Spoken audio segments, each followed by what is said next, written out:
आज हम लोग राष्ट्रपति की शक्तियों के बारे में जानेंगे। तो सामान्यकालीन शक्तियों के अंतर्गत पहला पॉइंट में आता है प्रशासनिक शक्तियाँ।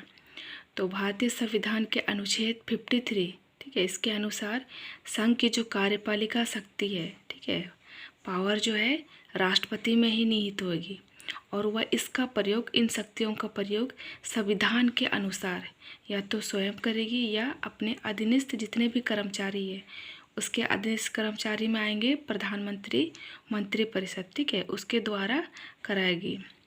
तो राष्ट्रपति अनेक अधिकारियों की नियुक्ति करती है या करता है, जैसे प्रधानमंत्री की नियुक्ति, प्रधानमंत्री की सलाह से अन्य मंत्रियों की नियुक्ति, राज्य के राज्यपालों की नियुक्ति और सर्वोच्च न्यायालय के मुख्य न्यायाधीशों की नियुक्ति, उच्च न्यायालय के मुख्य न्यायाधीशों की नियुक्ति, भारत के महालेखा परीक्षक की नियुक्ति आदि, ठीक है।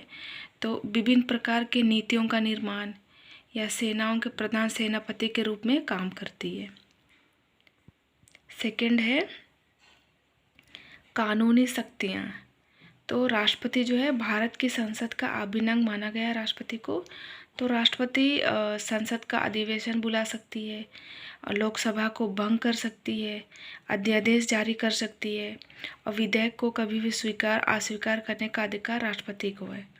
और राष्ट्रपति के हस्ताक्षर के बिना कोई भी विधेयक जो है कानून नहीं बना सकती है।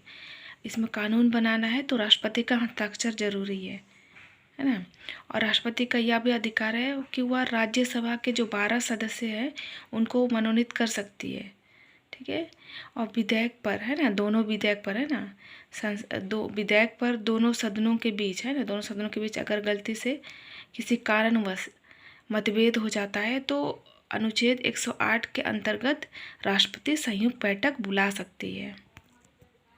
तीसरा है वित्तीय शक्तियाँ। तो राष्ट्रपति प्रत्येक वित्तीय वर्ष के प्रारंभ में है ना, प्रत्येक वित्तीय वर्ष के प्रारंभ में संसद के दोनों सदनों के सामने भारत सरकार की उस वर्ष की आय व्यय का अनुमानित विवरण रखवाएगी और राष्ट्रपति की अनुमति के बिना कोई भी वित्तीय जो विधेयक है और अनुदान की मांग नहीं कर सकती, प्रस्तावित नहीं कर सकती है। इसके अगर वो अनुदान की मांग करना है या वित्तीय से रिलेटेड कुछ भी विधेयक पास करना है तो उसके लिए ज़रूरी है राष्ट्रपति का अनुमति।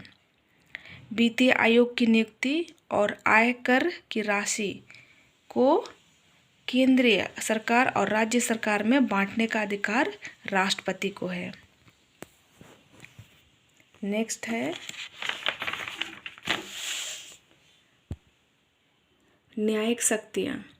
तो भारतीय संविधान के अनुच्छेद 72 के अंतर्गत राष्ट्रपति किसी भी अपराधी के दंड को क्षमा कर सकती है, लेकिन यहाँ पे कुछ बात है कि निम्नलिखित प्रकार से सजा पाए हुए व्यक्तियों के संबंध में राष्ट्रपति जो उपर्युक्त है, जो न्यायिक शक्ति है ना, क्षमादान की शक्ति का प्रयोग कर सकती है, जिसमें पहला आता है उन सब बातों में जहाँ दंड जो है सैनिक न्यायालय द्वारा दिया गया हो। दूसरा है उन सब बातों में जहाँ मृत्युदंड दिया गया हो। लेकिन राष्ट्रपति की क्षमादान संबंधी शक्ति का राज्यों के राज्यपाल और सैनिक न्यायालयों के सैनिक अधिकारियों की क्षमादान शक्ति संबंधी शक्ति पर कोई प्रभाव नहीं होगा।